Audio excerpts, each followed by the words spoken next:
It was one of those nights that felt eerily still, the kind that made the air thick and heavy, as though the very walls of the old hospital were holding their breath. The clattering of my shoes echoed through the empty hallways as I made my way down to the basement level. I was a newly hired nurse, fresh out of nursing school, eager to prove myself, and tonight, my shift was supposed to be routine, quiet, uneventful. At least, that's what I had hoped for. But there was something about the atmosphere in this hospital that unsettled me, something that made the hairs on the back of my neck stand up whenever I walked down the deserted hallways, something I couldn't put my finger on. I wasn't the only one who felt it. Every nurse who had worked the night shift in this wing had warned me about it. Stay away from the old wing, they said. It's closed off for a reason. But the closed-off area was the least of my concerns tonight. It was the whispers, the ones you could hear faintly from the walls, and the strange sounds at night. No one ever explained them. My first night here, I dismissed it as nerves. It was a big hospital. After all, there were bound to be some odd noises, right? I thought I was prepared for anything, but I wasn't prepared for this.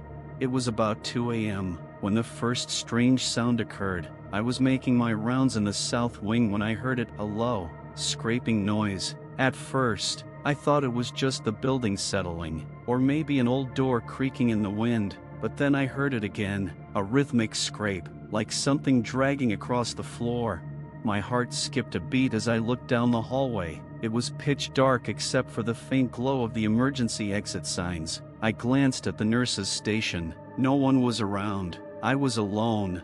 The sound continued, getting closer. It sounded like footsteps, but they were slow, dragging. I should have called for help, but something kept me rooted in place, too frightened to move. Finally, I gathered the courage to step forward. Each step I took was met with the same dragging sound, but closer now. It was like whatever was causing it was just out of sight, waiting for me to make the first move. I turned a corner and found the hallway leading to the old wing. I wasn't supposed to go there, but in my panic, I found my legs moving on their own, drawn to it like a moth to a flame. The hallway was dim, the walls aged and yellowed with years of neglect. I could see shadows moving at the far end, but when I tried to focus on them, they vanished. The sound stopped. Silence. I wasn't sure whether to feel relieved or terrified. I decided to head back to the main corridor, but as I did, something caught my eye. A door that shouldn't have been open. I hadn't seen it before. It was a janitor's closet, but the door was ajar. Inside, I saw something that made my stomach lurch. There, on the floor, was an old, stained hospital gown, its fabric torn and frayed. Next to it was a pair of rusty scissors. I knelt down to examine them, but the moment I touched the handle, I heard it again, louder this time. Scrape, drag, scrape. I stood up so quickly I nearly knocked over the nearby cart. My heart was pounding in my chest. This was too much. Something wasn't right, and I needed to get out of there. But as I turned to leave, I froze. In the dim light at the end of the hallway stood a figure. A man, or at least what I thought was a man. His figure was distorted, like a shadow stretched too thin. He was standing just at the edge of the light, watching me. His face was hidden in shadow, but I could feel his eyes boring into me. My breath hitched in my throat as the figure took a step forward. The dragging sound began again, but now, it was coming from behind me. I spun around, but there was nothing, only the empty hallway stretching behind me, as silent as the grave. I didn't wait another second. I ran as fast as my legs could carry me, not stopping until I reached the nurse's station. My pulse was racing, and I could hardly catch my breath. I didn't know what I had just seen, but I knew I was not alone in that hospital anymore. This story seems to be getting scarier, doesn't it? If you want more stories like this, be sure to like and subscribe to the channel. This helps create even more scary for you. The next few days were a blur. I tried to put what happened on my first night out of my mind, but I couldn't shake the feeling that something wasn't right at that hospital. The image of the shadowy figure, those eyes, or the feeling that I was being watched stayed with me, but every time I tried to ask someone about it, they shrugged it off. telling me that I was just overthinking things. Hospitals play tricks on your mind, one of the older nurses had said. The night shift gets to you. I wanted to believe them. Maybe it was all in my head, but there were too many things I couldn't explain, too many unanswered questions, and the whispers were getting louder. A week later, I was assigned to the same wing again, South Wing, the part of the hospital that everyone avoided, the part that was closest to the old wing, the one that had been closed for renovation for years. The air in South Wing felt colder this time. Even the lights flickered more than usual, casting long, eerie shadows down the empty halls. I made my rounds, trying to keep my head down and avoid looking at the door that led to the forbidden hallway, but I couldn't help it. It felt like the door was calling me, beckoning me. That night, I was working with another nurse, Linda. She'd been here longer than I had and had seen things I couldn't even imagine. Her eyes were always wary, like she knew things that no one was willing to talk about. But tonight, she seemed different, more on edge. "Are you okay?" I asked her as we made our way through the dimly lit corridor. Linda didn't answer at first. She just stared at the floor ahead of us, her hands clenched tightly around her clipboard. "Do you know what happened in the old wing?" she finally asked, her voice barely above a whisper. I looked at her, startled. "What do you mean?" She glanced over her shoulder, as though to make sure no one was listening. "There are rumors about what they used to do there. The experiments." My heart skipped a beat. I had heard rumors, of course. Everyone in the hospital had, but no one talked about it seriously. It was always just gossip, whispers, things people said when they didn't want to face the truth. But Linda wasn't talking like that. She looked like she was carrying some heavy secret, something dark. "Experiments?" I echoed, trying to keep my voice steady. "What kind of experiments?" Linda didn't respond right away. Instead, she led me down the hallway to a storage closet, the one that was tucked away in a corner where no one really went. She pushed the door open slowly, and I stepped inside with her. The room smelled like old antiseptic and dust, but what caught my attention wasn't the smell. It was the file folders stacked on the shelves, dozens of them, all marked with the same ominous red stamp, classified. Linda pulled one from the shelf and handed it to me.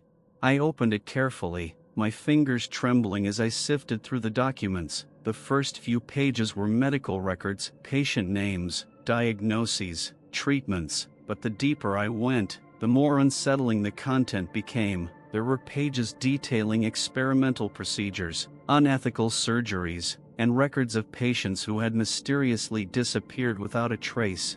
One file caught my attention. It was the name of a patient who had died under mysterious circumstances in the very wing I had been working in. The file described a failed surgery, but the details were hazy, and the explanations seemed suspiciously vague. I looked at Linda, feeling my stomach turn. This is real?" I whispered. "These experiments, these people, are they still happening?" Linda's eyes flicked nervously toward the door. "No, not anymore. They shut it all down years ago. But the files, they're still here, and so are the ghosts of what happened." Before I could say anything else, the door to the storage closet creaked open, and I quickly shoved the file back into its place. A figure stood in the doorway. It was Dr. Edwards, one of the senior surgeons at the hospital. His eyes narrowed as he looked between Linda and me. "What are you two doing in here?" he asked, his voice cold and authoritative. "We were just checking supplies," I stammered, hoping he wouldn't notice how guilty I felt. Linda stepped forward, as if trying to block his view of the closet. "Dr. Edwards, we were just about to finish our rounds. Sorry if we're disturbing you." He stared at both of us for a long moment, his face unreadable. Finally, he nodded. "Make sure you stay focused," he said, his voice tight. "We don't need distractions in this hospital." With that, he turned and walked away, his footsteps echoing in the hallway. I exhaled sharply, the tension in my chest slowly easing, but my mind was racing. What had I just uncovered, and why had Dr. Edwards reacted like that? As I stood there, staring at the closed door, I couldn't shake the feeling that I had just scratched the surface of something much darker than I had ever imagined, and if I wasn't careful, I might end up a part of that dark history. The next few nights were a blur of confusion and fear. I couldn't stop thinking about what Linda had told me, or about the files I had seen in that storage closet. It felt like I had stumbled upon a forbidden truth, one that had been buried for far too long. But every time I tried to make sense of it, I was interrupted by something. A glance from a colleague, a whispered warning, a faint sound just out of reach, like something was trying to get my attention. I knew that I was close to uncovering something terrible, but I wasn't sure I was ready to face it.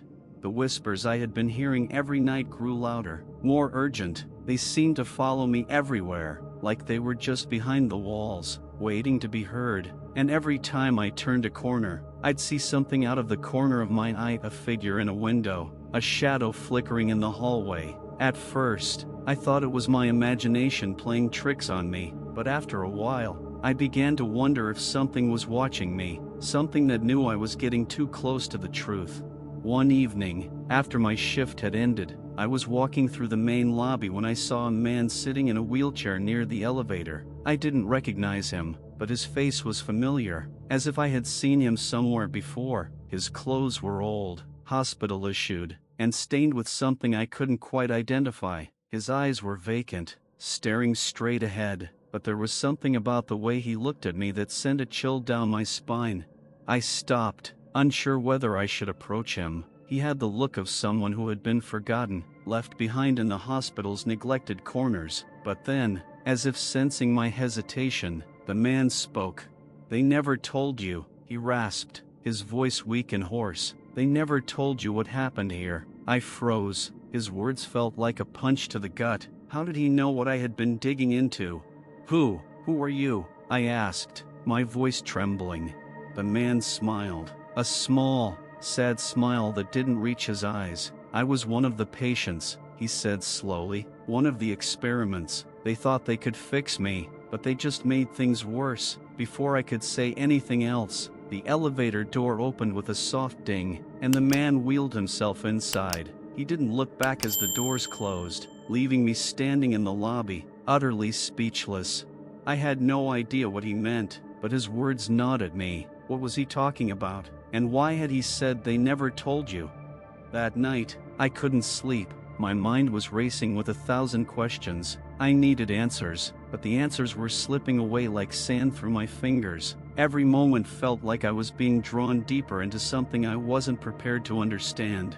Around 3 a.m., I was walking through the empty hallway on my rounds when I noticed something strange. The door to the old wing, the one that had been sealed off for years, was slightly ajar. The sign on it was still there, "Authorized personnel only," but the door was cracked open just enough for me to see inside. I should have turned around, but my curiosity got the better of me. I walked up to the door and pushed it open, just a little. The air that rushed out of the room was cold, almost painfully so, as though the room had been frozen in time. The faint smell of antiseptic lingered in the air, mixing with the unmistakable scent of something else, something metallic, like blood. As I stepped inside, my footsteps echoed off the concrete floor. The place was dark, the only light coming from the flickering bulbs overhead. It was clear no one had been here in a long time. The walls were covered in peeling paint, and rust had begun to stain the corners of the ceiling. But it wasn't the state of disrepair that unsettled me, it was what I saw on the floor. Scattered across the room were old medical instruments, scalpels, syringes, glass vials, and tubes. They were stained, some cracked and broken. As I stepped closer to examine them, I noticed something chilling. A row of patient charts, all incomplete, all marked with the same word, inactive. I picked one up, trembling, and read the name on the top of the chart. William Harris.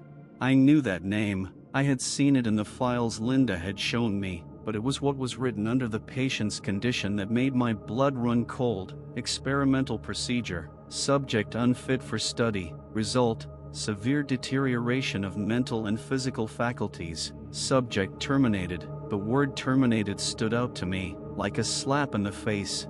I put the chart down and quickly looked around the room. It was as if the walls themselves were closing in on me. There was something so wrong about this place. It wasn't just the experiments that had been conducted here. It was the aftermath, the horror of what had been done, the people who had been sacrificed, and the patients who had been discarded like garbage.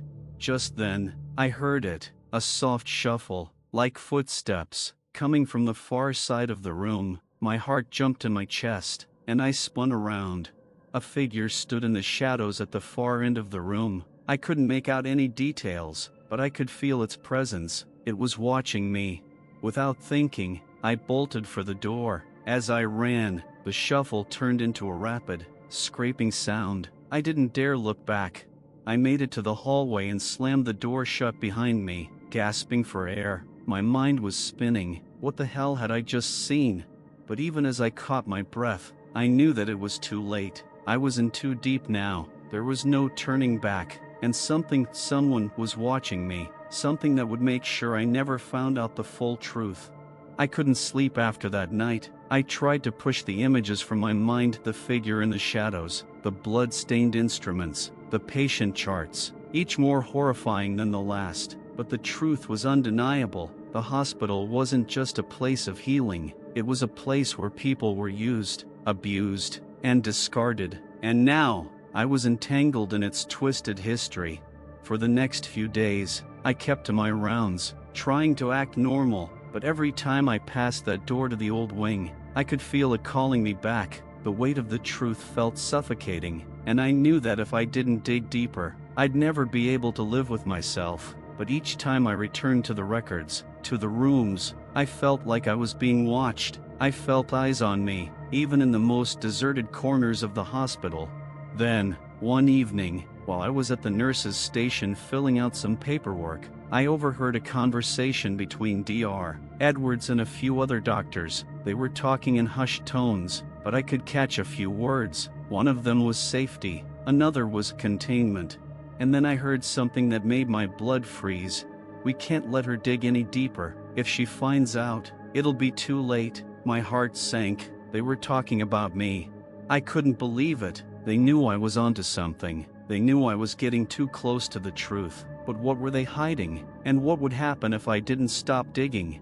That night, I couldn't sit still. I had to confront them, had to get answers, but there was no way I could go to them directly. No, the truth wasn't in their hands. It was in the records, in the places no one wanted me to see. I had to go back to the old wing. I had to go deeper. I waited until after the evening shift, when the hospital was mostly empty. I couldn't risk anyone seeing me. I quietly slipped into the hallway leading to the old wing, this time with a flashlight and my phone to record everything. I wasn't leaving without answers. The air was thick with dust as I crept down the hallway, my footsteps muffled by the cracked tile beneath my shoes. The flickering lights overhead only added to the eerie feeling, and the silence felt alive, like the walls were waiting for me to make a mistake. I made my way to the back of the wing where the old administrative offices were. The door was already ajar this time. The lock had been tampered with. Someone had been here recently, and the thought made my skin crawl. Inside, the air was even colder, and the dim light from my flashlight revealed long-abandoned desks piled with paperwork and medical files. But there, in the back corner, was something that made my stomach churn: a desk, covered with neatly stacked patient records, each marked with the same chilling red stamp, classified. As I sifted through them, one particular file stood out. It was labeled Project Genesis. My hand trembled as I opened it, not sure if I was ready for what I might find, but I had no choice.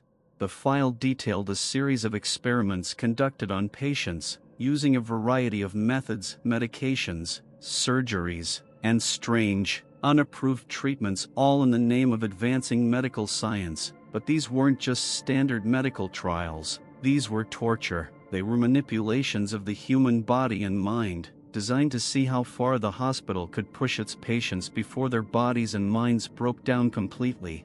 The worst part? They had been using patients from the lower wards, those who were deemed unfit for treatment, people who were abandoned, forgotten, and discarded.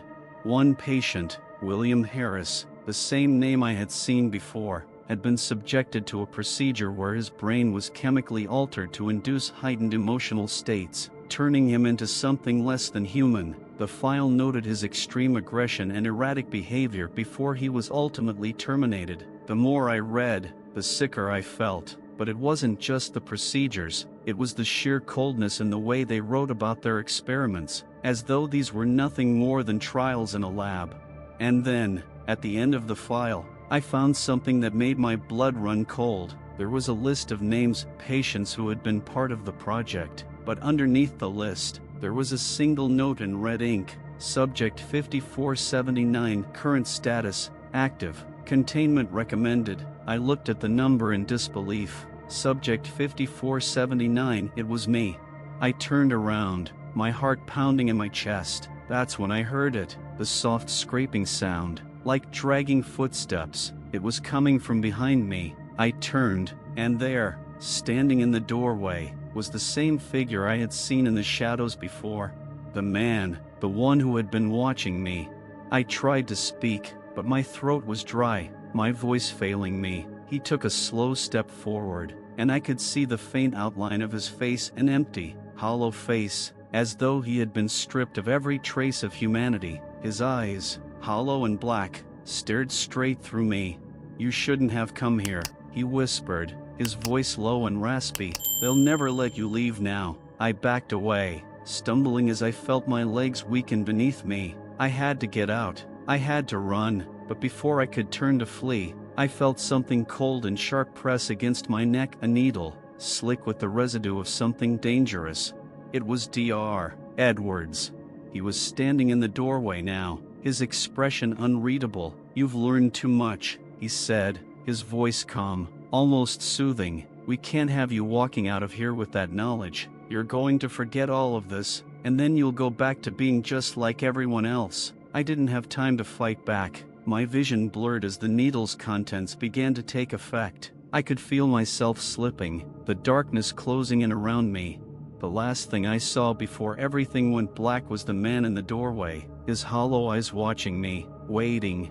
When I woke up, I was back in my bed at the hospital. My shift had ended. Everything felt like a dream, but deep down, I knew it wasn't. The files, the experiments, the patients, they were real. But when I checked my phone, my heart sank. The recordings were gone. All the evidence I had gathered vanished. And when I looked in the mirror, my reflection was the same, but something inside me felt different. I had uncovered something terrible, but the hospital had made sure I would forget. The truth was gone, buried beneath layers of lies and memory manipulation. And now, I had become just another patient in their never-ending experiment, a part of the system, a cog in the wheel of a machine that would never stop turning. Don't forget to like, comment your thoughts on this terrifying story, and subscribe for more spine-chilling horror tales.